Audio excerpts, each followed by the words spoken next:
Hey, honey, are you on your way home? Just leaving my parents' house now. Got caught up visiting with family. Your parents? Why didn't you tell me you were going there today? Sorry, it was last minute. Mark really wanted to see Grandma. He's been asking about her all week.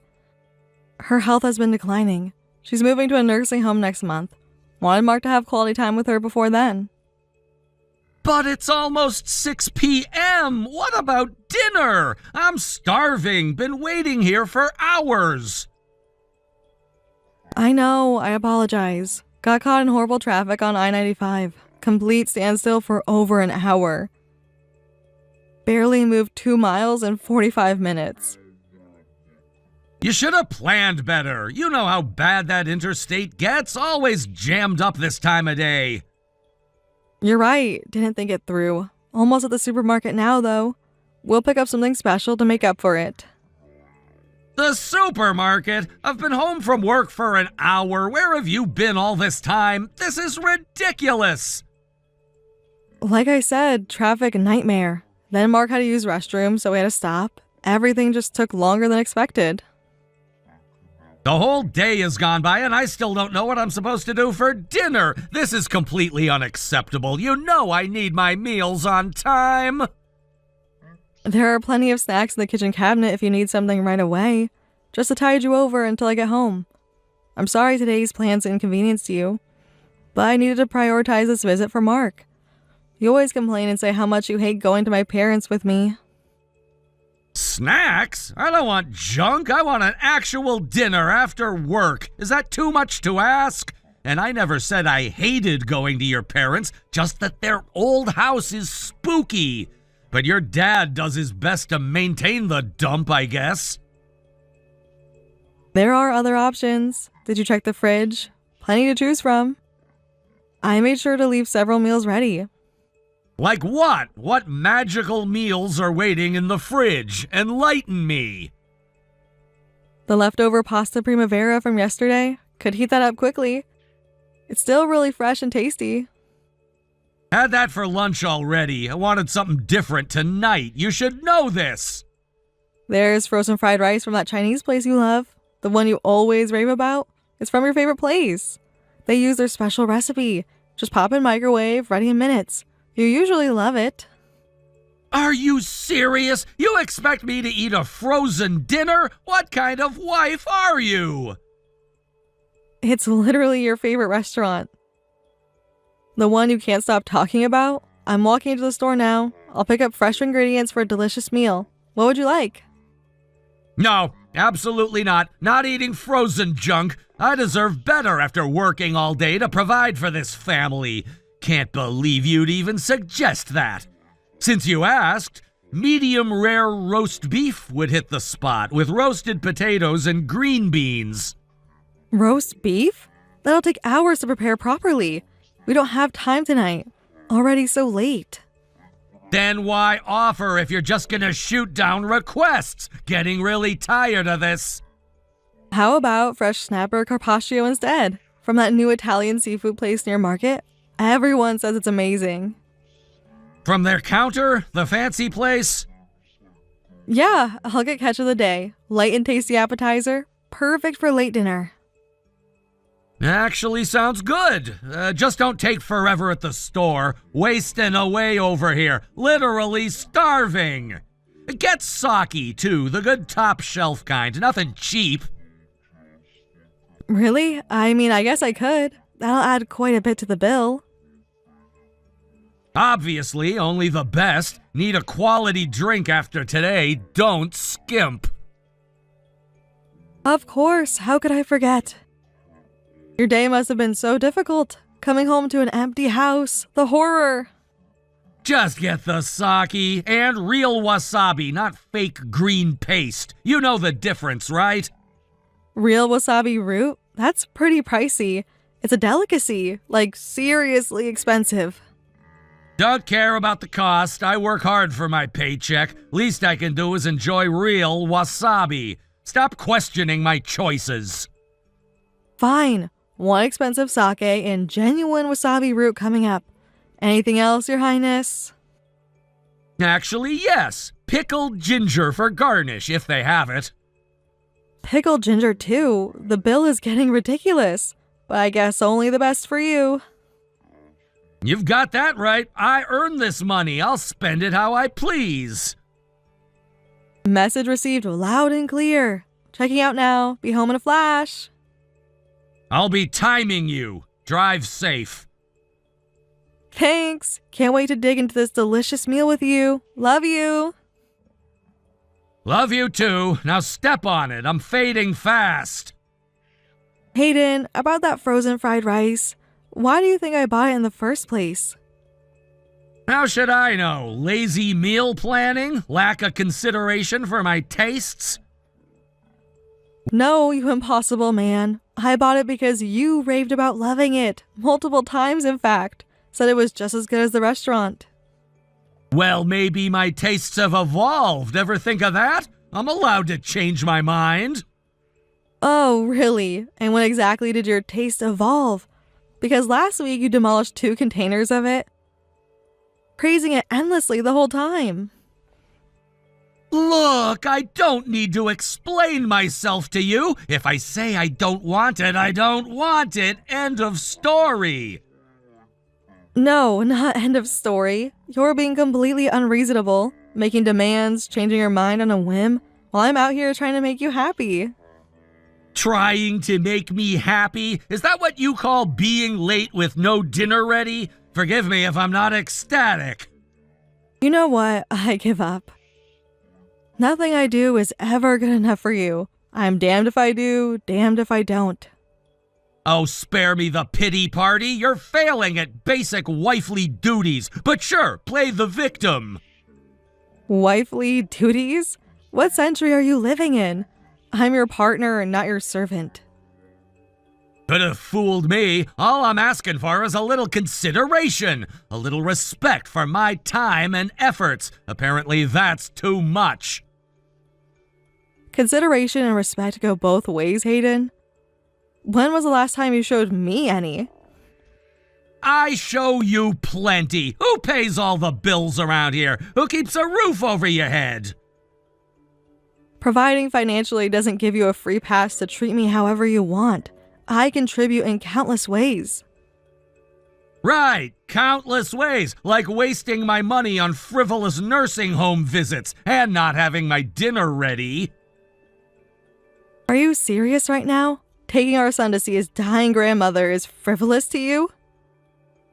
Your mother isn't dying, she's just old. Going to a home doesn't mean she's terminal. Wow, just wow. Your callousness knows no bounds.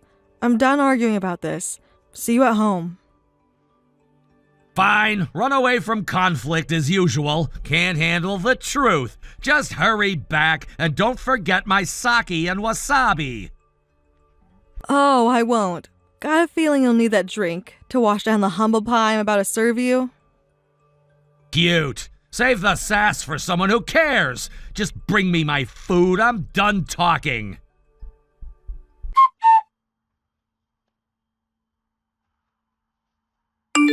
Need to talk about tomorrow's plans. There's been a change. Important. What kind of change? What about the family picnic we've planned for weeks? Better be a good reason. Have to cancel. I know you were looking forward to it. Really sorry. Cancel? I cleared my schedule for this. Even turned down golf with the boss. This better be important. Feel terrible, but can't be helped. Mark has really high fever. He's very sick. Been up all night with him. How high's the fever? Can't be that bad. 102 degrees Fahrenheit a few minutes ago. Rising steadily. Getting really worried. Never seen him this sick. Can't you just give him medicine to bring it down? It seems simple enough. Already did that. Gave children Tylenol. Hasn't helped at all. If anything, he's getting worse. Try cold compress on forehead. Always worked when I was a kid. You're probably doing it wrong. Been doing that too. Fever won't break. Getting warmer to touch. Something's really wrong. I think you're overreacting as usual. Kids spike fevers all the time. He'll bounce back. Stop being dramatic. This feels different. Motherly instinct screaming something very wrong. Never seen him like this. Here we go with motherly instincts again. Always use that to justify being dramatic. Getting tired of it. You don't understand. Something is seriously wrong with Mark. His eyes look strange, glassy, and unfocused. Glassy eyes are normal with high fever. Stop finding problems when none exist. I know fever symptoms. This feels different. I can't explain it, but something is off. You always do this. Make mountains out of molehills. He's just sick. Kids get sick. Do you even care? Have you even looked at him? No need to. Probably just a stomach bug from preschool. Nothing to worry about. Nothing to worry about. His temperature is climbing. He can barely lift his head. He needs to be seen by a doctor ASAP. We're still going to that family picnic tomorrow. I cleared my schedule. I'm not letting this ruin our plans. Doctors just want to run unnecessary tests. Total scam to charge more money. Are you insane? He is burning up. 104 now. No way he's going anywhere. He needs medical attention now.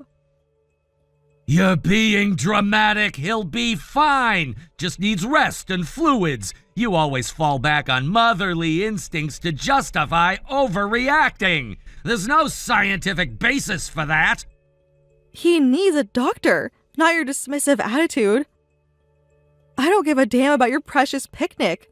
This is about our son's health and safety. Doctors just want to run unnecessary tests. Waste of money. Total scam. He's a strong kid. He'll pull through. You'll see. Our son's health is not a scam. He needs medical attention now. I can't believe you're arguing with me on this. Do you even care if he lives or dies? Of course I care, but I also care about not getting ripped off by money-hungry doctors over a little fever. A little fever? 104 is dangerously high, Hayden. This isn't some mild cold. Temps that high happen. Bodies heat up to fight infection. Basic biology, Nat. Don't you dare condescend to me. I know how fevers work. This one is different, and you'd see that if you bothered to look at your son. So now I'm a bad father because I don't give in to paranoia? Nice, Natalie, really nice. I'm not calling you a bad father. I'm saying you're not taking this seriously, and it's infuriating. Our child's life could be at risk. His life isn't at risk. You're being a helicopter mom. Kids bounce back from this stuff constantly. I can't talk to you when you're like this, minimizing my very valid concerns, brushing off a potentially dangerous situation. And I can't talk to you when you're like this, blowing everything out of proportion, seeing disaster around every corner. It's exhausting. You know what's exhausting? Being the only one who seems to give a damn about our son. How dare you accuse me of not caring? Everything I do is for this family, but nothing is ever good enough for you, is it? Neglecting your sick child is for this family? You have a twisted idea of caring, Hayden. I'm not neglecting him. I just have faith in his resilience. Maybe you should try it sometime. Faith doesn't treat fevers. Medicine and doctors do. I'm done arguing in circles with you. I'm taking him to the ER. You're overreacting, but fine. Waste our money. Just don't expect me to coddle your paranoia. Noted. Your objection to keeping our son alive is duly noted. Don't bother coming to the hospital. We don't need your negativity there. Wouldn't dream of it. Gotta stay here and scrounge up my own dinner since my wife has once again abandoned her duties. My only duty right now is getting Mark the medical care he needs. But clearly you can't see past your own selfish needs. Why am I not surprised?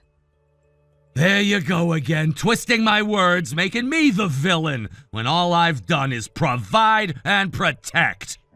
You can't provide and protect a family when you refuse to take their medical emergencies seriously. It's not an emergency, it's a fever. That's it, that's all. I'm his mother. I know him best. I could tell this is serious. If you can't respect that, we have bigger problems than I thought. The only problem I see is your inability to be rational. But go ahead, run to the hospital over a sniffle. I'll just be here picking up the pieces as usual. The pieces of what, Hayden? The dinner you think matters more than your son's health? The marriage you'd rather stonewall than be a supportive partner in? I'm supportive. I'm the most supportive. But I don't support illogical hysteria. Translation, I don't support my wife and child when they need me most. Got it. Loud and clear. Don't put words in my mouth, Natalie. That's not what I said, and you know it. But whatever. Twist reality to fit your narrative. You always do. I don't have to twist anything. Your actions speak volumes. The fact that we're even having this argument is unbelievable. I'm done. We're going to the ER. Do not follow us. Wouldn't dream of it. Gotta find some grub, since providing it is apparently not a priority for you. Silly me, thinking our child's life was the priority. But you're right. Your dinner comes first. How could I forget? More word twisting. You're unbelievable. Go then. Just go. I'm done talking in circles. That makes two of us. I'll update you on Mark's condition. If you even care. Goodbye, Hayden. Yeah, just keep me posted and pick up some groceries on your way back. Fridge is looking bare. Not that you care. Unreal. Your son is going to the hospital, and you're thinking about restocking the fridge? I can't even look at you right now. What do you want from me, Nat? I'm not allowed to care about anything else? My whole world has to stop for a fever?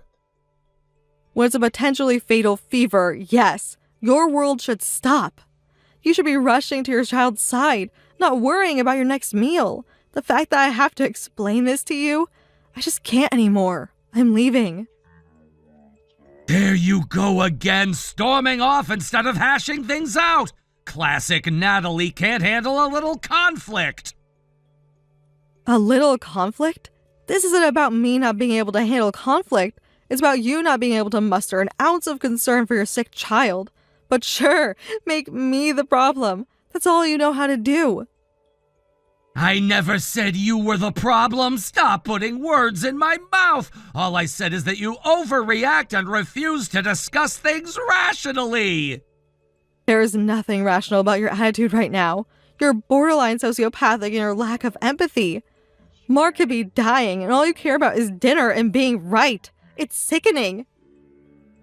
He's not dying! That's exactly my point! You always jump to the worst case scenario! It's maddening!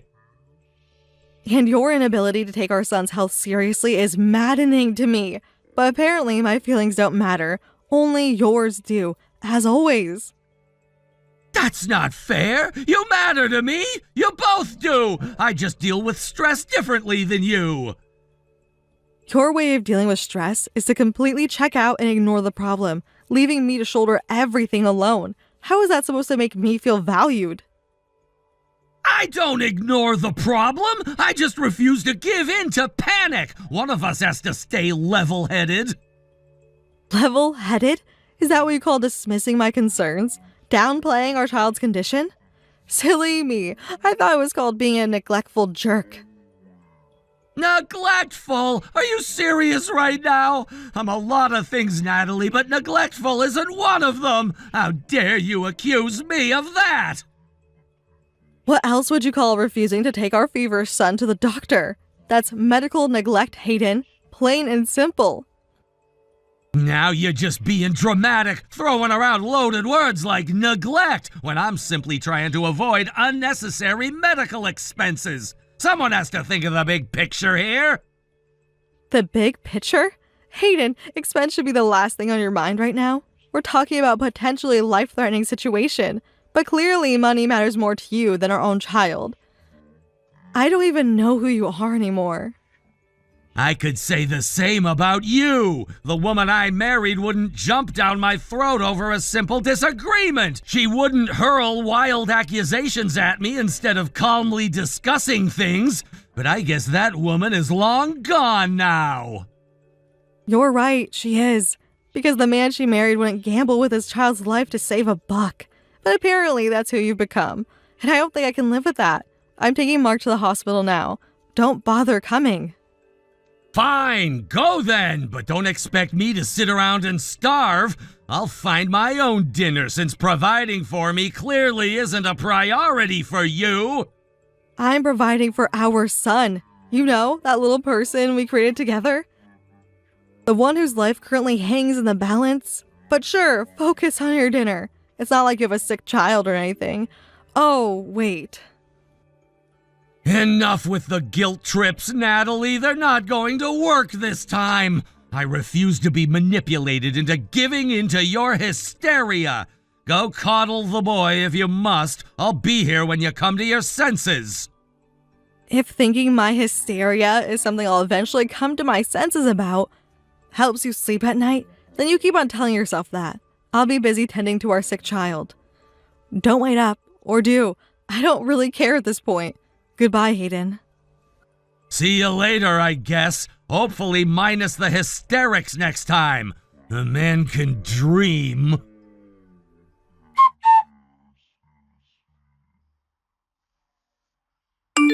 Hayden, call 911. Emergency. Mark is having a seizure. What? Why? Mark's having convulsions. Foam coming from his mouth. He's not responding. Is dinner ready? Are you kidding me? Our son is dying.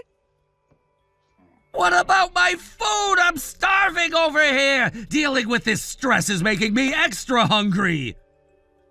Ambulance is here. They're taking him to hospital. I'm riding along with him.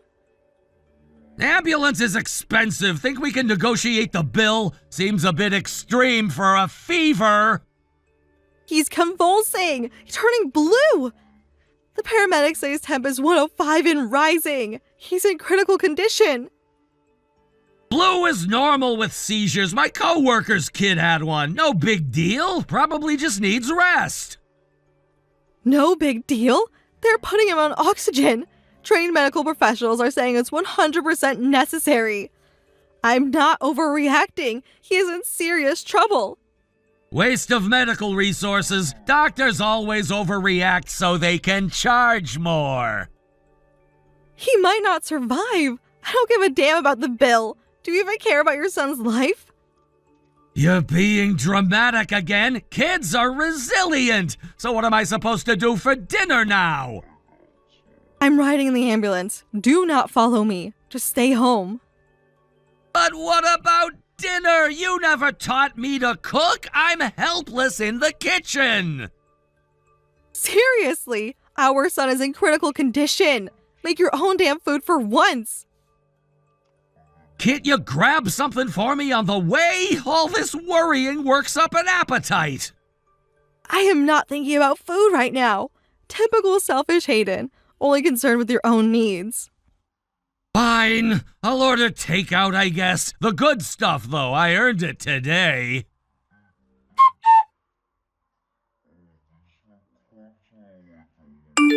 Mark is still in ICU. Critical condition. When are you coming home? Need dinner. I am not coming home. Not to you, ever again.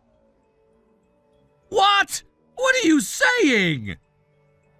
I want a divorce. This marriage is over. You can't be serious over one argument. Not one argument. Years of emotional neglect. Your complete lack of empathy, prioritizing dinner over our son's life. But I love you. You're my sunshine. I can change. I promise. Give me one more chance. Love isn't controlling. Love isn't dismissive. Love is caring. No more chances. You had years of chances. What about Mark? He needs a father. He needs a healthy environment, not a toxic one. You lost any rights when the court gave me emergency custody. Your own actions caused this.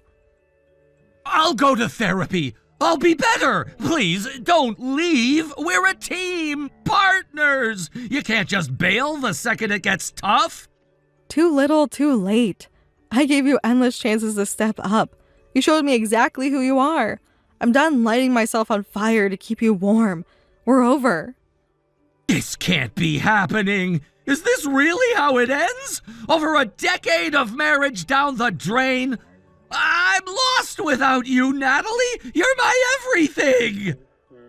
I was your everything, yet you still neglected me at every turn. Disregarded my feelings, my needs. I have to do what's best for me now. What's best for our son. Please don't do this. I'm on my knees. We can still save what we have and come out stronger. Just say you'll try one more time. I've tried for years to save this sinking ship. I have nothing left to give. I held on as long as I could, but I'm letting go now. Goodbye, Hayden. Despite all this, I wish you well.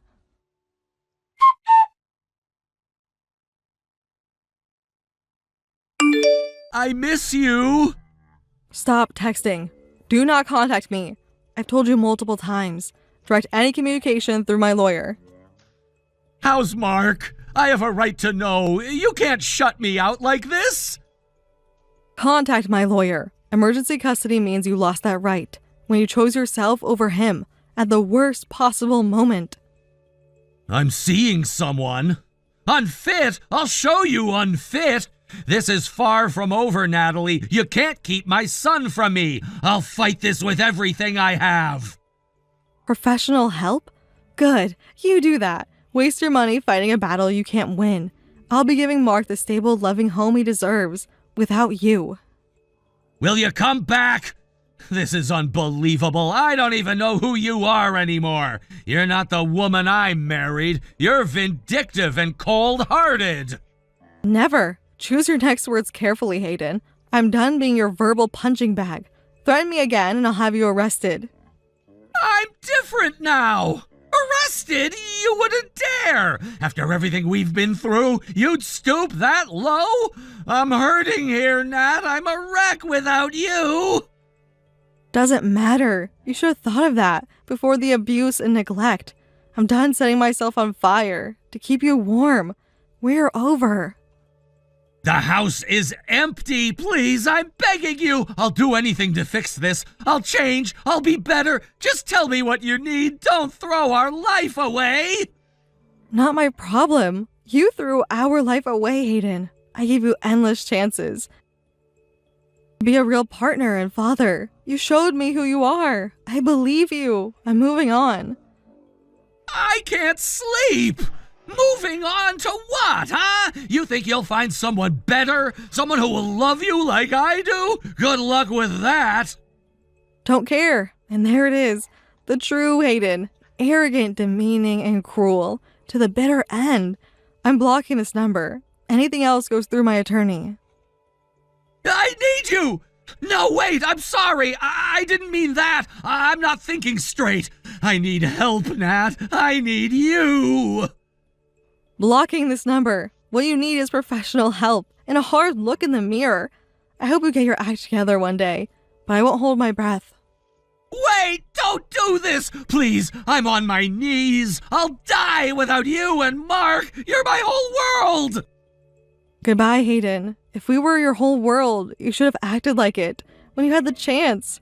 This is the bed you made. Time to lie in it. I have to go. Don't contact me again. You heartless. After all I've done for you, this is the thanks I get? You'll regret this, Natalie. You'll come crawling back. The only thing I regret is staying with you as long as I did, letting you tear me down day after day. Never again. I gave you everything. I worked my fingers to the bone to give you a good life. And this is how you repay me, by ripping my son away? The fact that you see basic parenting as a transaction says it all. You emotionally bankrupted this family. No amount of money can fix that. I can't believe this is happening. You're really leaving me alone and broken? How can you be so cold? I learned it from you. You froze my heart for years with your callousness. Now I'm finally free. Free? You think this is freedom? You'll never be free of me, Natalie. Mark is my son, too. I'll fight for him until my dying breath. You do what you need to do. But as of right now, this conversation is over. Permanently. Goodbye, Hayden. This isn't the end, Natalie. You can't get rid of me that easily. I'll make you see. I'll make you understand how much you need me. The only thing I need is to keep my son safe from your toxic influence. Do not contact me again, or I'll involve the authorities. I mean it. Fine, have it your way, but don't think for a second that this is over. I won't let you destroy our family without a fight. Our family was destroyed the moment you chose yourself over us at every turn. I'm just sweeping up the pieces now. Don't make this uglier than it already is. Oh, it's gonna get ugly, all right. You and your lawyer can count on that. This is far from over. Threaten me all you want, Hayden. It only proves I'm making the right choice. I'm not afraid of you anymore. No one is. Goodbye. I won't let you do this, Natalie. Mark is my flesh and blood. I have rights. The courts will see to that. They'll see you for the vindictive shrew that you are. The court has already seen plenty. They saw a mother desperate to protect her child from an unstable, neglectful father. That's why I have sole emergency custody, and that's how it's going to stay. Over my dead body. I'll drag you through the mud, air all your dirty laundry. The judge will give Mark to me just to keep him away from a lunatic like you. Lunatic? That's rich coming from you. The man who thought dinner was more important than his seizing son. Yeah, good luck convincing a judge with that. I'm sure they'll be real sympathetic. I never said that! You're twisting everything, making me out to be a monster, when all I did was try to keep the peace. Keep the peace? Is that what you call gaslighting me? For years on end, emotional abuse isn't keeping the peace, Hayden. It's terrorism, and I won't subject myself or Mark to it anymore.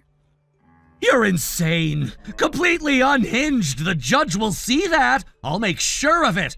I'll bleed you dry in court. You'll rue the day you crossed me.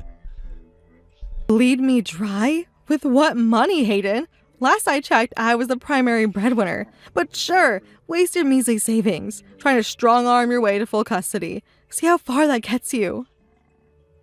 You think you're so clever, so high and mighty. You're not better than me, Natalie. You're nothing without me. There he is, the real Hayden. Stripped of his false charm, laid bare in all his abusive glory. Thanks for showing the court your true colors. You just made my lawyer's job a whole lot easier. I swear to God, Natalie, if you turn my son against me, I will make your life a living nightmare. You will never know a moment's peace. I will haunt your every waking breath.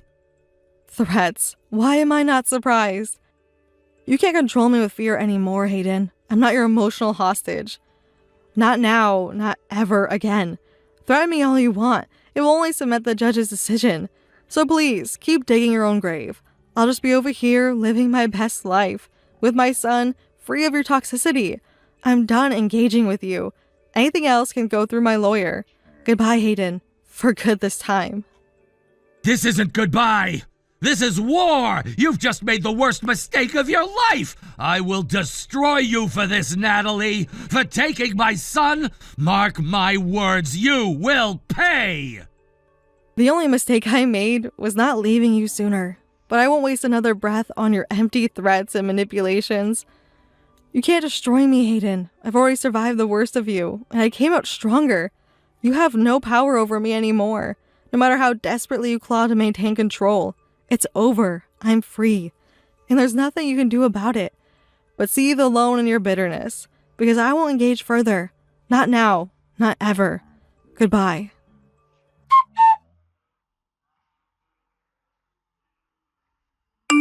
Thankfully, our son made a steady recovery and was able to be discharged after about 3 weeks.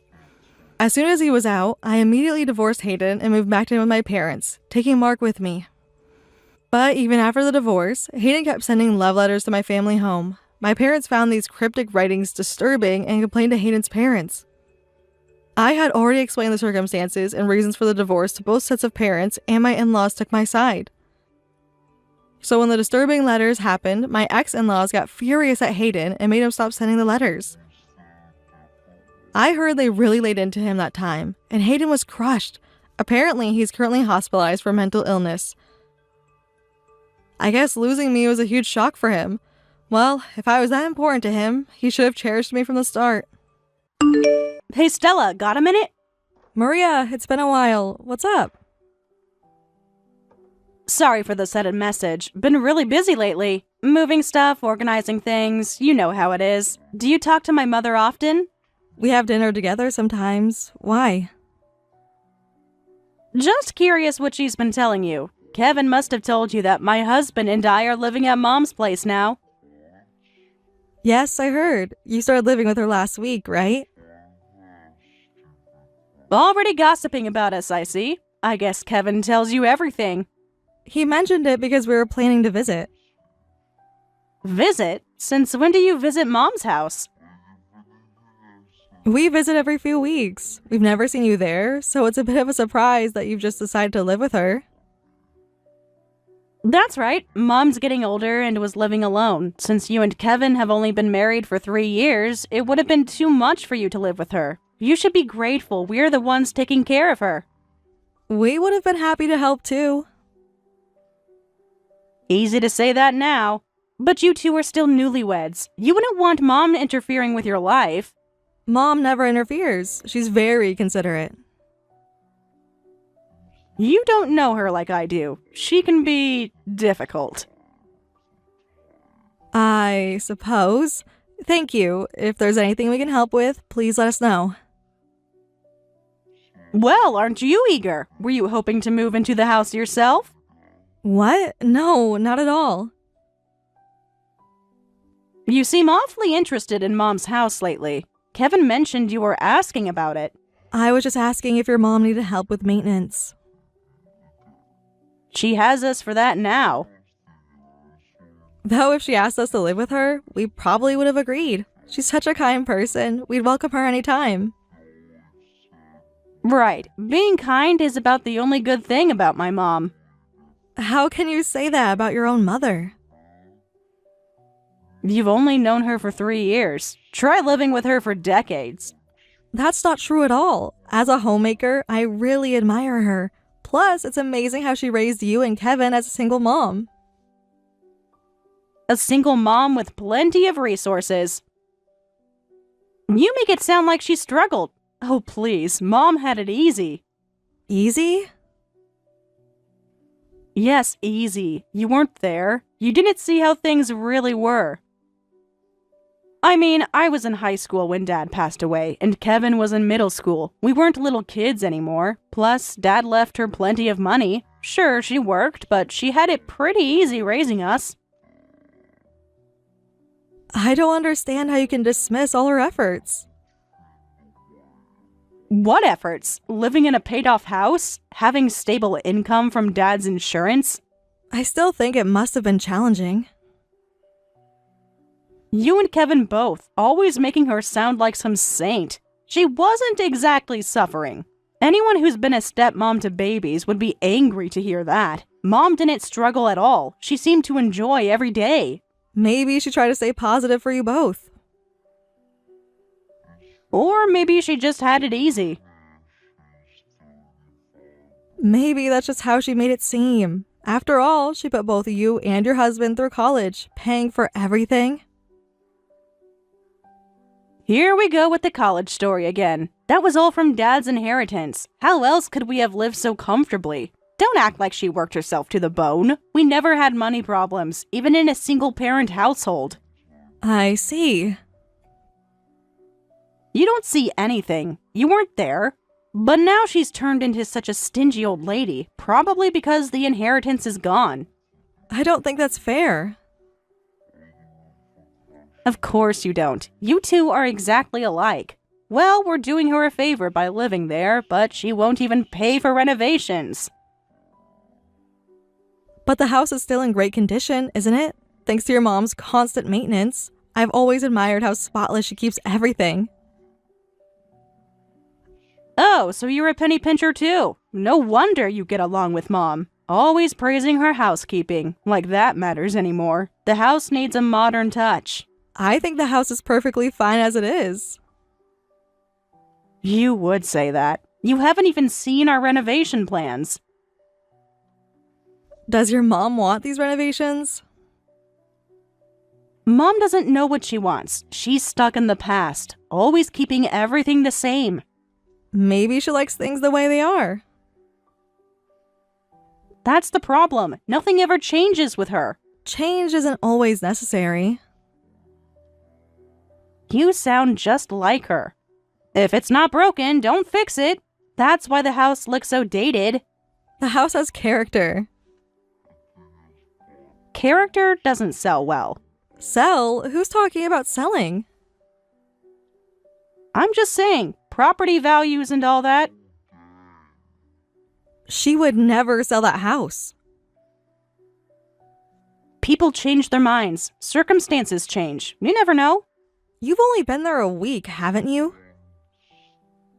A week is enough to see what needs fixing. You should see the kitchen. Those old cabinets have got to go. Your mom told me how much she loves that kitchen. I can't imagine her wanting to change anything. Mom's too sentimental. She keeps everything forever, like those old photos on the walls. The family photos? They're everywhere. It looks like a museum. Those photos mean a lot to her. They're collecting dust, taking up space. We need to declutter. Those aren't clutter, they're memories.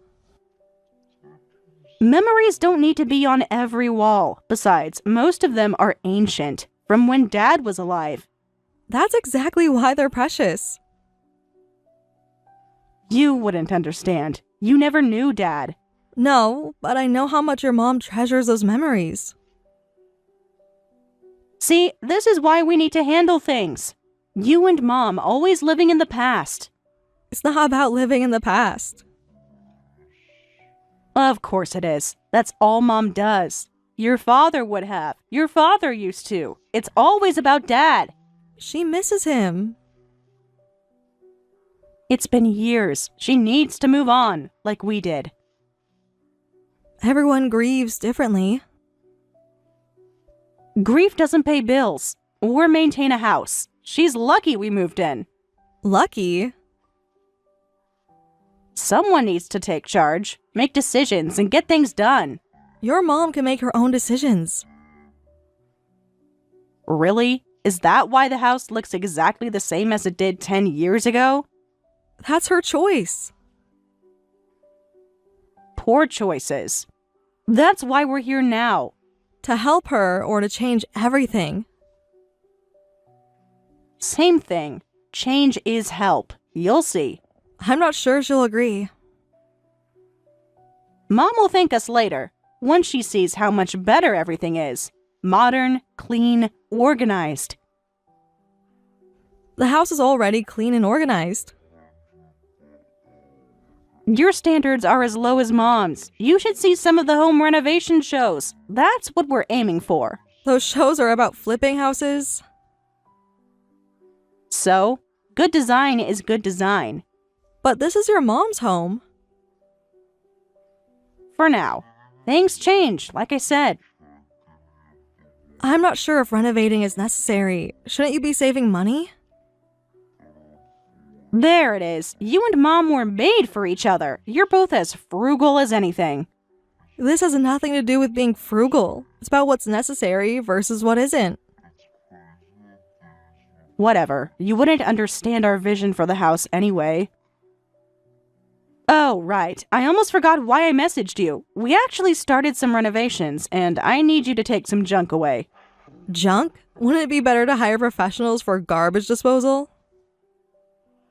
Why waste money on professionals? Family should help family. Besides, some of this stuff is valuable. Why do I need to be the one to take your trash off of you? Can't you just take it to the dump yourself? No, when I say junk, I mean old furniture and stuff. For a penny pincher like you, it'll be a treasure trove. What? Your mom's furniture isn't junk. It's old-fashioned. Some pieces are from when we were kids.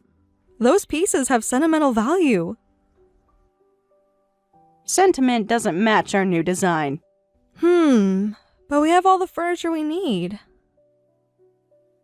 You're not thinking creatively. Some of these pieces are antiques. You could probably sell them. Come on, take it as a thank you gift for us taking care of Mom. You can throw it away if you want, but you'll need to handle the disposal. Have you asked your mom about her furniture? Why would I need to? We are renovating her house. She should be grateful. That's really inconvenient for us. Everything's inconvenient for you, isn't it? You're so useless. Didn't you just say you'd help if we needed anything? I meant with your mom's care. This is about Mom's care. We are improving her house. I'm sorry. I don't think I'll be able to take the furniture from you. Then how about taking Mom for a month? What? Take your mom? Just temporarily, during the renovations. It's not a big deal. We're renovating her bedroom and the bathrooms. The other rooms won't be usable either. It wouldn't be right to have Mom stay here during construction. My husband and I can shower at the gym, but... The whole house will be under construction? Most of it needs work. We're doing a complete overhaul. Mom would have to use the public bathhouse. Don't you think that's sad? Did your mom agree to all the renovations? She lives here, doesn't she? Of course she did. Stop questioning everything.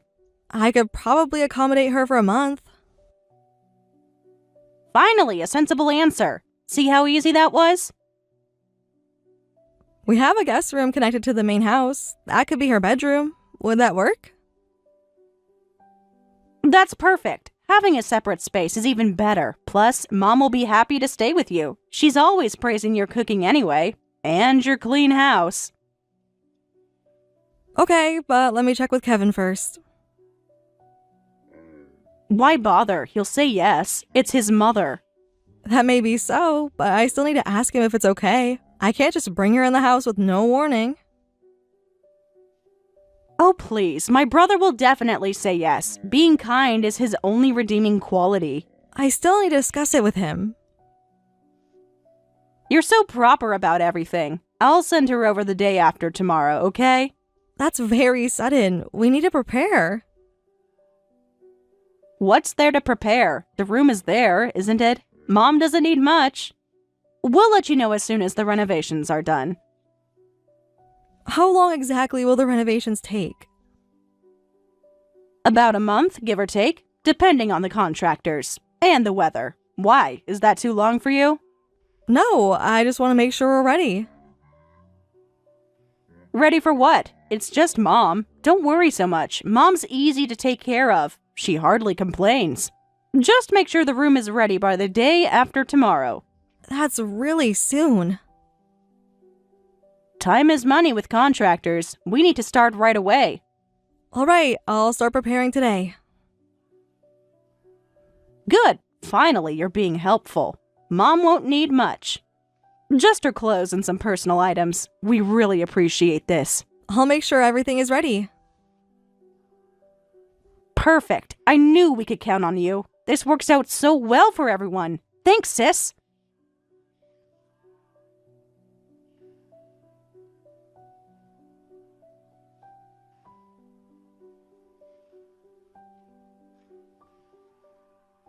Maria, your mom told me what's going on. What is this about?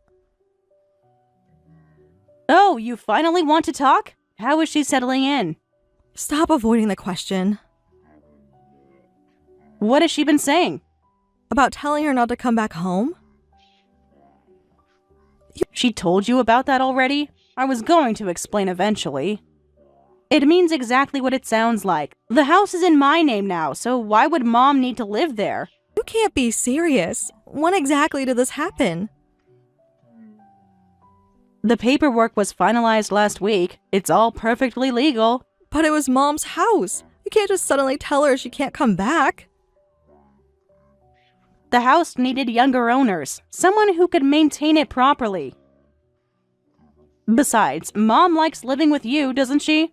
That's not the point. This was all planned? Plans change. Opportunities arise. So the renovations were just an excuse? The renovations are real. We're making the house better. Better for whom? For everyone. It's still the family house. Look, she'll be going into a nursing home in a few years anyway, so what's the big deal? Until then, you guys can take care of her. You said you'd be fine with living together, so you can't turn her away now.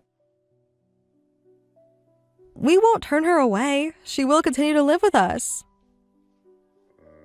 Oh, good. See? Problem solved. It works out better this way. That helps a ton. I mean, I couldn't exactly make my own mother homeless, right? I can't believe you're saying this. How can you say that after stealing her house? Mom told me she initially refused to let you move in.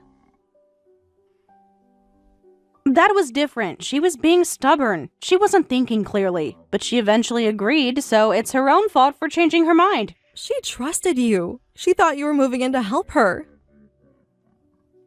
We are helping. The house will be worth more now. Mom's too old to handle such a big property anyway. This is terrible. After everything she did for you, how could you do this? Here we go with the guilt trip. What exactly has she done that was so special? She didn't do anything special for me. She just fulfilled her parental duties. Why should I be grateful for something that's expected? You're unbelievable. I'm being realistic. Parents choose to have children. She's the one who decided to bring me into this world, lol. That means taking responsibility. Taking care of children might be a parent's responsibility, but it's not something to take for granted. And your mom paid for most of your wedding, too. I heard she helped you out a lot when you were struggling financially. That was years ago. Again, that's just what parents are supposed to do. It's their responsibility. They chose to have kids, right? I really don't like that way of thinking. Of course you don't. You're still naive about parenting. Well, I'm not living my life to be liked by you, so think whatever you want. Does your husband agree with all this? He understands what needs to be done. The house needs younger owners. Maria, I want you and your husband to cut ties with us and your mother. Excuse me? What, is this some kind of threat? Fine by me, but that means you'll handle all the elder care, right? Yes, we'll take care of Mom ourselves. Perfect! That works out great. Mom's broke anyway, so there's no inheritance to look forward to. Oh, but I wonder if there's any life insurance. Well, cutting ties doesn't change the fact that I'm her daughter, so I'll still have inheritance rights. You're already thinking about inheritance? While Mom is still alive? It's just being practical. Someone has to think about these things. In that case, we'll need you to sign a formal agreement. An agreement? About what? You really need to go that far? Yes, we do. We're seriously angry about this. It's the least you could do. We don't want you coming to us for help later. Help? From you? Don't make me laugh. Seriously? You think I'd ask for help from my brother, a regular office worker, and his part-time working wife? You have less money than we do. Then you'll sign it, right? We really don't want to see you or your husband anymore. You're being ridiculous. But fine. You're so uptight. No wonder we never got along. You're perfect for my dim-witted brother. Just like him. Totally spaced out. Don't insult Kevin. Yes, my husband is too kind sometimes, so I need to be the strong one. Same with Mom. She's so kind that you were able to steal her house. There's that word again. I didn't steal anything. I would have gotten the house anyway. I am the oldest after all. If you say so, I'll send over the agreement later. You're making this so dramatic. Fine, I'll sign whatever you want. I'm happy to never deal with you again anyway.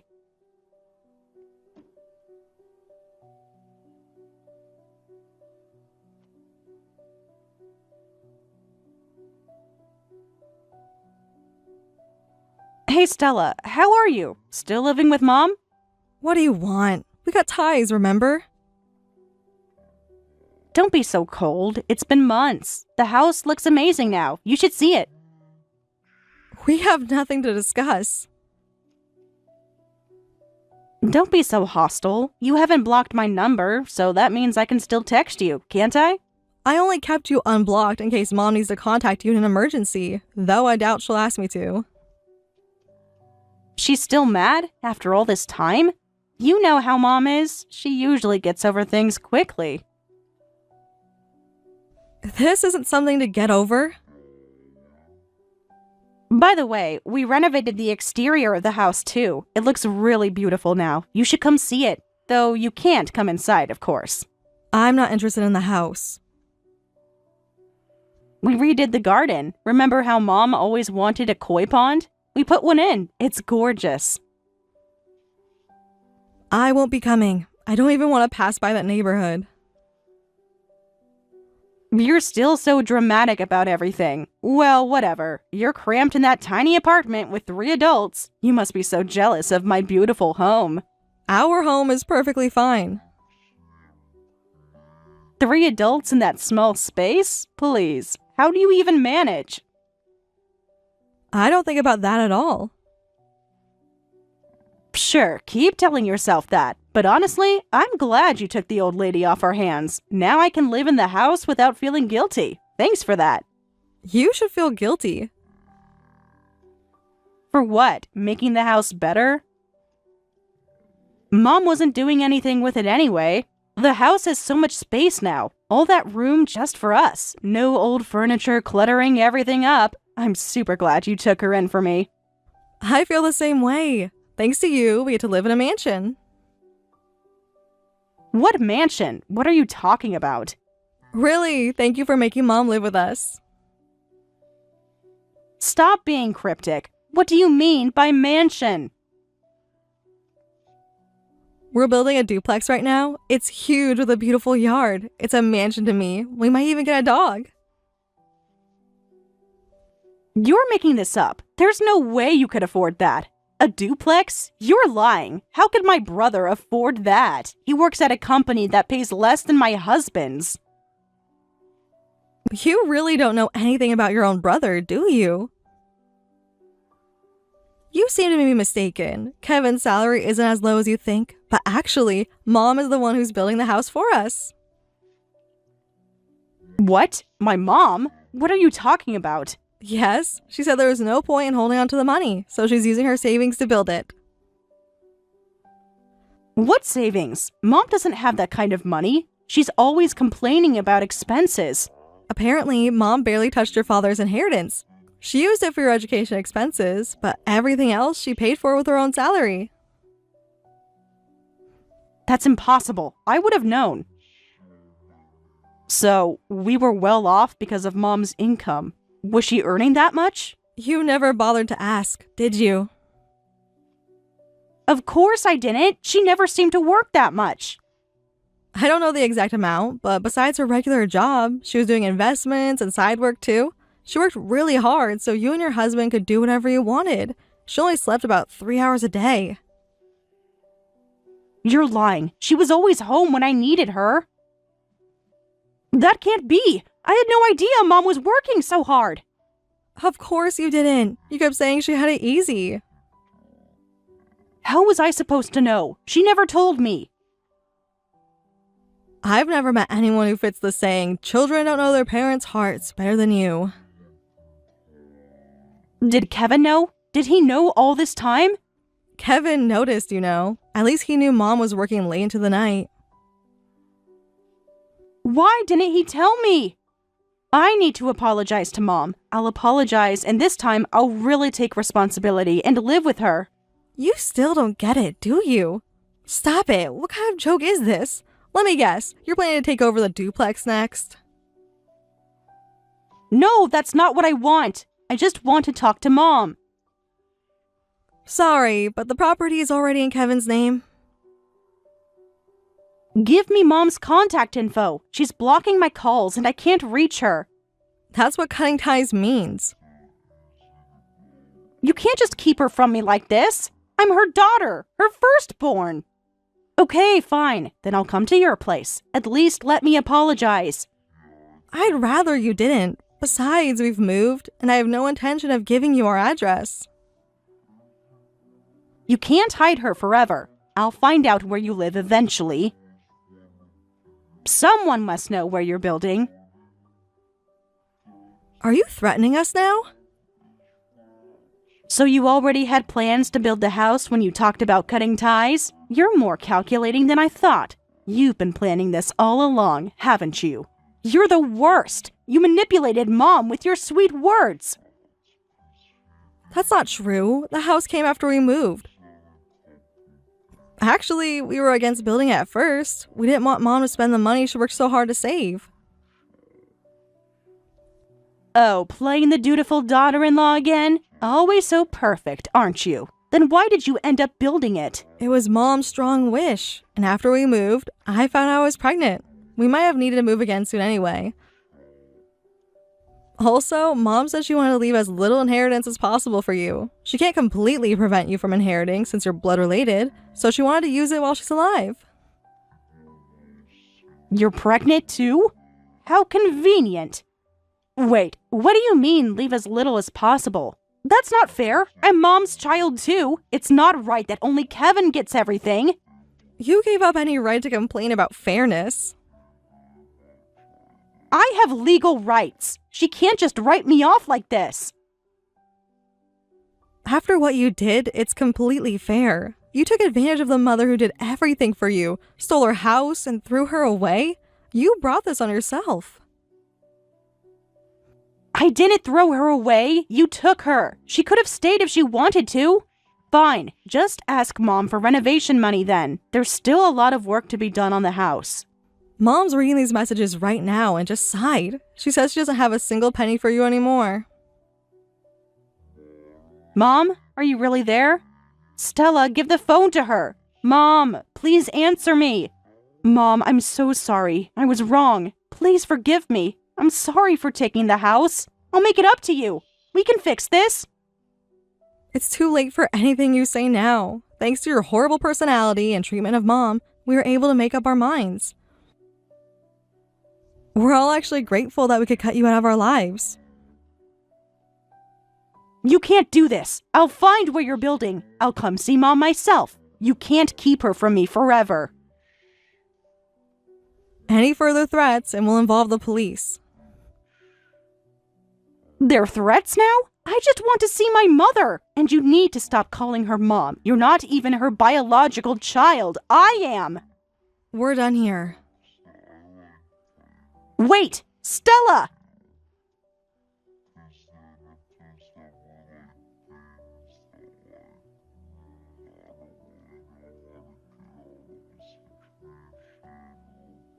Somehow, Maria found out the general area where we were building, and she vandalized what she thought was our construction site. Unfortunately for her, it wasn't our property. She might have been confused because I mentioned it was a mansion, but our house is actually just a normal-sized duplex. It does have a large yard, though, so I wasn't lying when I said it felt like a mansion to me. I feel bad that another family's property was damaged because of this misunderstanding. Maria was sued by the homeowner for vandalism and had to pay damages, but neither we nor Mom will help her anymore. This is the consequence of her actions. A few months have passed and our duplex is finally complete. Fortunately, Maria hasn't found her house. If she does show up, we'll call the police immediately. Right now, I just want to focus on having a healthy baby, surrounded by my kind mother-in-law and sweet husband. Going forward, I want to create a home filled with smiles, never forgetting to be grateful for my mother-in-law who chose to live happily with us. Have you seen Isaac's Facebook post? His Harvard acceptance letter just came in, just like I expected from someone who went to Harborview. These Harborview kids always get into the top schools. That's what a proper education can do. I always said investing in private school would pay off in spades when it came time for college admissions. That's wonderful news for Isaac and his family. And speaking of college acceptances, Tyler got his acceptance to State U's agriculture program today too. He's really excited about it. They even offered him a partial scholarship, and the department chair personally called to welcome him. Isn't that great? State U? Seriously, Mia? You're okay with our son throwing his life away like that? After all the money we spent on private schools, all those SAT prep courses, the countless hours of tutoring, everything we invested in his future, and he chooses agriculture of all things? He's not throwing his life away, Caleb. It's a great agriculture program and he's passionate about it. Why can't you just be supportive for once? He worked incredibly hard for this. Got straight A's in all his science classes, spent summers interning at local farms. This is his dream, Caleb. Why can't that be enough for you? Because it's beneath him, that's why. He could do so much better if he just applied himself properly. Agriculture, really? What happened to law school or medical school? We talked about this for years. All the connections I've made at the firm, the alumni networks I've cultivated. And now it's all wasted because he wants to go play in the dirt? This isn't what we planned for him, Mia. There's nothing wrong with agriculture, Caleb. It's an important field, and Tyler's always loved working with plants and animals. Remember his garden projects in middle school? How he volunteered at the community farm every summer? This isn't coming out of nowhere. He's been passionate about this since he was a little boy. You just never paid attention. Always too busy planning out his future without ever asking what he actually wanted. Sure, agriculture's important for people who can't cut it in the real world, maybe. I had such high hopes for Tyler, and now he's going to waste all his potential at some second-rate state school. Do you know what this will do to our family's reputation, Mia? My partners at the firm will never understand this. Their children are all going to Ivy League schools. What am I supposed to tell them? That my son chose farming over Harvard? Have you talked to Tyler about his future recently? What's there to talk about? He's making a huge mistake. A mistake? Choosing a career he's passionate about? Passionate? He's throwing away every opportunity we've given him. And what opportunities would those be? The ones you've planned without ever asking him what he wants? I know what's best for our son. I've worked my entire career to open doors for him. Doors to what exactly? Your version of success? A prestigious career, connections, a future that matters. A future that matters to whom? To Tyler or to you? When I was his age, I knew exactly what I wanted. And Tyler knows exactly what he wants too. The difference is you're not listening. Agriculture? That's not a career, that's manual labor. Manual labor? It's agricultural science, Caleb. Research, innovation. Innovation doesn't pay the bills like a law degree or a corporate position. Some things are worth more than money. Passion, purpose, actual impact. Do you have any idea what my partners at the firm will say? Is that all that matters to you? What other people think? It's called reputation, Mia. Something Tyler is about to destroy. No, something you think he's about to destroy. You're being utterly ridiculous right now. State U has an excellent agricultural program. Their research department is nationally recognized. But even if it didn't, it's still Tyler's choice to make. He's 18 now, Caleb. He gets to decide his own future. Stop trying to live vicariously through him. He's not your second chance at Harvard. He's his own person with his own dreams and aspirations. Dreams that reflect poorly on all of us. Do you have any idea how embarrassing it will be to tell people where he's going? My colleagues' kids are all going to Yale and Princeton. What am I supposed to say at the club? That my son chose to become a farmer? After everything we've invested in his education, all the strings I pulled to get him into Harborview? This is a slap in the face to everything we've worked for. Oh, for heaven's sake. Is that what this is really about? Your ego? I can't believe you're making this about yourself and your reputation. Tyler worked hard to get into this program. He's already lined up an internship for the summer with one of the largest sustainable agriculture firms in the state. They specifically recruited him because of his innovative research proposal on vertical farming in urban environments. But you wouldn't know about any of that, would you? Because you never bothered to ask him? Always too busy planning out his life to actually listen to what he cares about. An internship shoveling manure. Well, isn't that just fantastic? What an accomplishment! I'll be proud when he gets into a real university worthy of his potential. Until then, I don't want to hear another word about State U. Maybe he can transfer after a year to somewhere more suitable, somewhere that won't embarrass the family name. Is that really too much to ask for him to at least consider our reputation? Well, that's just too darn bad. Because this is happening whether you like it or not. Your son's happiness matters more than your misguided sense of prestige. And the internship? It's with an innovative hydroponics company, not mucking stables. Not that you bothered to find out. They're revolutionizing urban agriculture as we know it. But I suppose that's beneath your notice. Just like everything else Tyler actually cares about. Heaven forbid you take an interest in your own son's passions.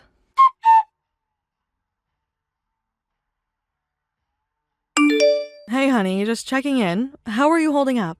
I know your dad wasn't very supportive about your decision to go State U. Do you want to talk about it? I'm here if you need anything. You seemed pretty upset after dinner. I'm all right, Mom. Just a little frustrated, I guess. I don't get why he can't just be happy for me. I worked so hard to get into this program. Got that hydroponics internship lined up and everything. But nothing's ever good enough for him. Sometimes I wonder why I even bother trying. He's never going to see things any differently, is he? I know you did, sweetie. And I'm so incredibly proud of you. Don't let your father's attitude get you down. He's got some misplaced priorities. But that's not your fault, do you hear me? You're following your dreams, and that's what matters most. That hydroponics internship is going to be an amazing opportunity for you. Did you tell your faculty advisor about it yet? I bet she was thrilled when she heard. You've worked your tail off for this, Tyler. I just wish he could see how much this means to me, you know? I'm not trying to embarrass him or ruin his precious reputation. I'm just trying to build a future that I can actually be excited about. Did you know State U's ag program has a 95% job placement rate? They're doing some really cutting-edge research in sustainable farming practices. Professor Martinez wants me to join his drought-resistant crop engineering research team. You know, this isn't just a random choice. I've been passionate about this since I was a kid. Remember that small garden we had in the backyard? I was 8 when I first started experimenting with different soil compositions. Dad always laughed it off as a childish hobby, but I saw it as solving real-world problems. Climate change is destroying traditional farming. We need innovative solutions. This isn't just about growing crops, it's about feeding the world sustainably, about making a real difference. But Dad would probably just call that playing in the dirt, too.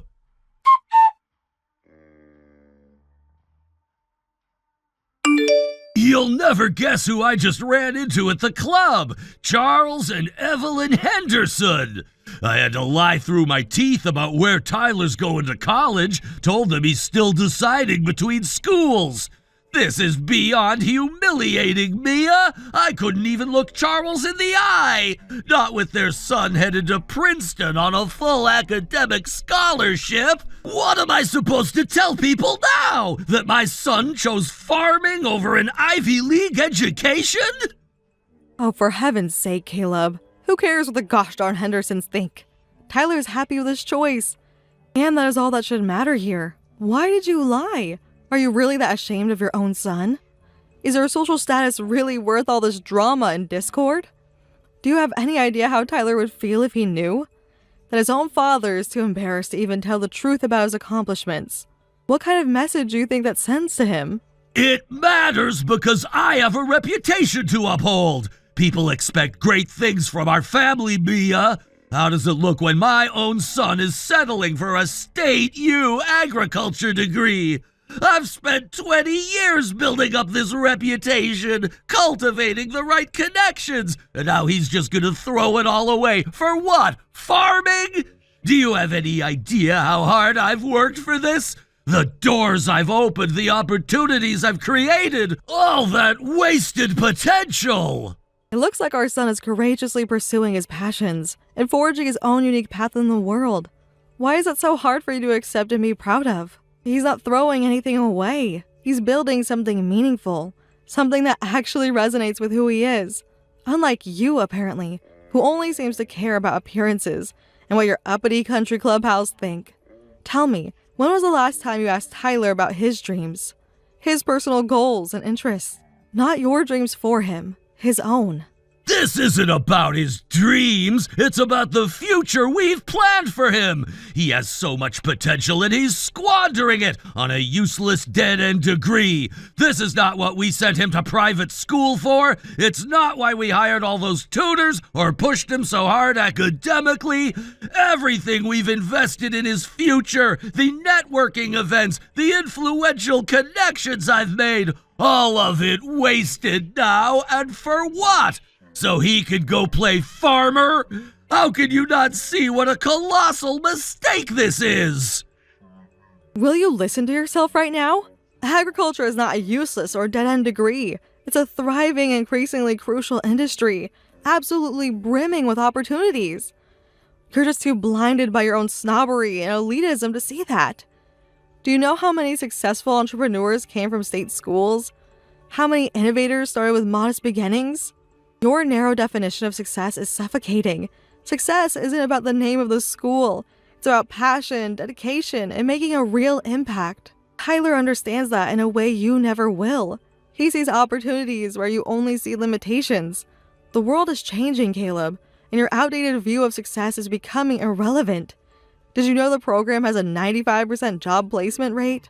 Or that they're leading the charge in vital research on sustainable farming practices? Of course you didn't. Because you never bothered to find out. Never bothered to actually listen to your son. Too busy planning out his life to make any effort to understand what drives him.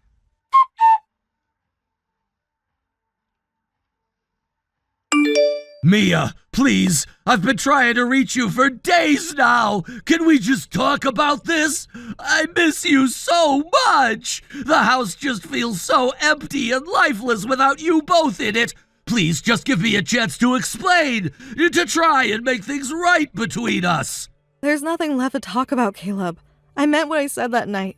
The divorce is happening, whether you like it or not. I've already met with the lawyers. They're in the process of drawing up the official paperwork. 20 years of marriage, and you haven't changed one bit. Never truly listened. Never put your family first when it actually mattered. I'm done living like this. But why a divorce? This is all happening so fast. I know I wasn't supportive of Tyler's choices, but is that really worth throwing away our entire marriage over? We can work on this, Mia. I can do better. I swear. I'll try harder to be more understanding, more present. Maybe I could talk to Tyler again? Really try to see things from his perspective this time? Please, don't just give up on us. On me! It's not just about Tyler's college choice, and you know it. It's about years of dealing with your massive ego and constant need to prioritize status over family. The way you've always looked down on my background and humble upbringing. The way you're just never satisfied with anything. Remember my sister's wedding? When you complained the whole time that it wasn't sophisticated or opulent enough for you? Or Tyler's middle school graduation? When you were actually embarrassed because he didn't give the valedictorian speech? It's always been about appearances and impressions with you, about what other people think of us. I can change, Mia, I promise you. Just give me another chance to prove it. I'll put in the work this time. We can figure this out together, can't we? I'll try harder to be more open-minded about Tyler's choices. Heck, I'll even go visit State U with him, tour the agriculture department myself, see what it is that he's so passionate about. I'll do whatever it takes. Just please don't leave. Don't give up on our family. You can't just throw away 20 years of marriage. I'm not the one who threw it away. You did that years ago. What are you talking about? The moment you started seeing Tyler, seeing me, as projects to manage instead of people to love. I was trying to provide the best future possible! Providing isn't just about money. It's about understanding, supporting. And I haven't done that? When was the last time you actually listened to Tyler? Really listened? I know what's best for our son! No, you know what looks best to your colleagues. There's a difference. I sacrificed everything to give this family opportunities! Opportunities you chose, not opportunities we wanted. That's not fair! Isn't it? How many of Tyler's science fair projects did you actually attend? I was working, providing! Exactly. Always providing, never present. I could change. I'll do better. It's too late for that. Please, just give me a chance. You've had chances, Caleb. 20 years of chances. What am I supposed to do now? Learn, grow, understand that success isn't about a title or reputation. I've given you countless chances over the years, Caleb.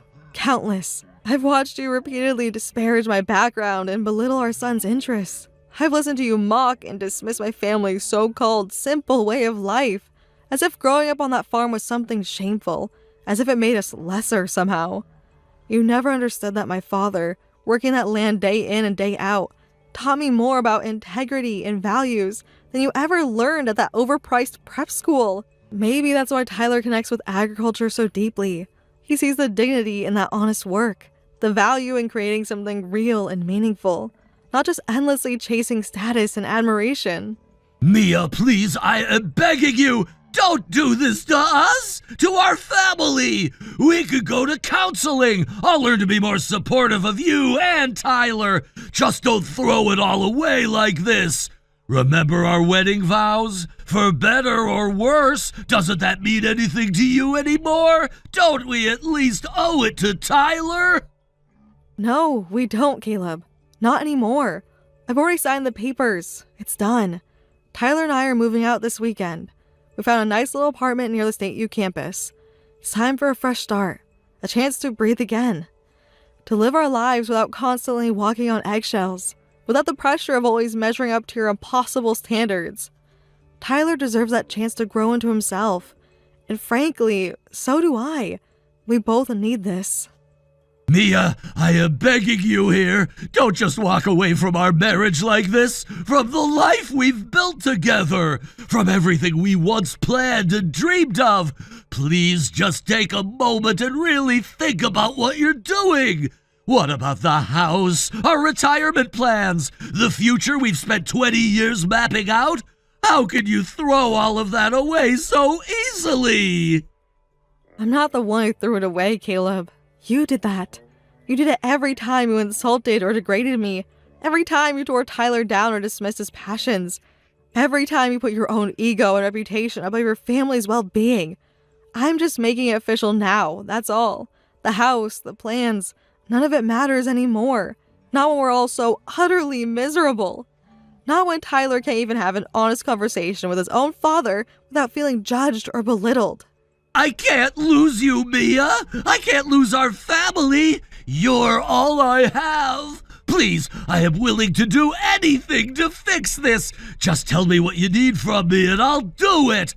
I'll change. I'll be better. We could start over, make new plans, better plans this time. Plans that include Tyler's dreams too, not just my own misguided ambitions. All I'm asking for is a chance to make this right. It's too late for that now. The damage is already done. The wounds are just too deep. Tyler and I need to do what's right for us. And staying in this toxic cycle isn't it. We're moving out this weekend, and I need you to respect that. Don't try to stop us or change our minds. It's over, Caleb. I know it's hard to accept, but it's the truth.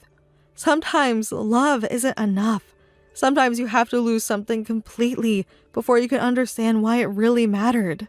But everything, Mia! My whole life? My family? If you leave, I'll have nothing. Nothing left in my life that matters. Don't you see that? Please, what am I supposed to do? What will I tell everyone? My colleagues, my family, our friends? How do I even begin to explain this? The shame and humiliation, it'll ruin me. You can't just walk away like this. I'm not strong enough to face all of that alone. I need you. I need our family. That's just it. You're still worried about what everyone else will think, about protecting your precious reputation. Even now, even in the middle of all this pain you've caused. That's exactly why we're leaving, Caleb. I can't watch you do this to yourself, to Tyler, to our family anymore. I just can't. I know this hurts, and I know you're scared.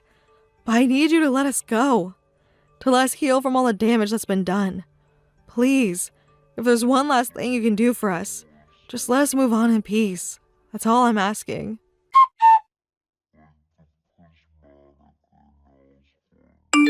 Three days later, Mia and Tyler moved out of the house they shared with Caleb. Despite his desperate pleas and attempts to reconcile, they remained firm in their decision to cut ties permanently. The house that once echoed with family dinners and holiday celebrations falls silent, filled only with the weight of Caleb's regrets. A month after moving out, Caleb finally agrees to the divorce, having realized that Mia and Tyler won't budge. He becomes a recluse, barely leaving the house or going to work. His colleagues at the firm notice his decline, but he pushes away all attempts at support or intervention. The reputation he fought so hard to maintain crumbles in the wake of his family's departure. Meanwhile, Tyler thrives in his new environment, happily immersing himself in his agriculture studies at State U. His professors praise his dedication and innovative thinking, particularly in sustainable farming practices. The internship with the hydroponics company proves to be a stepping stone to bigger opportunities, validating his choice of a career path. Mia finds unexpected peace in their new life, free from the constant pressure of Caleb's expectations. She watches Tyler flourish in his chosen field and knows, without doubt, that she made the right decision. After all the grief Caleb put them through, Tyler can finally enjoy a peaceful and drama-free college experience, surrounded by people who appreciate him for who he is, not who they want him to be. As summer turns to fall, and Tyler's first semester at State U begins, both mother and son look forward to their new beginning, leaving behind the weight of Caleb's judgment and the constraints of his narrow vision of success. They've learned that sometimes the bravest thing you can do is choose your own path, even when it means leaving behind those who refuse to walk it with you.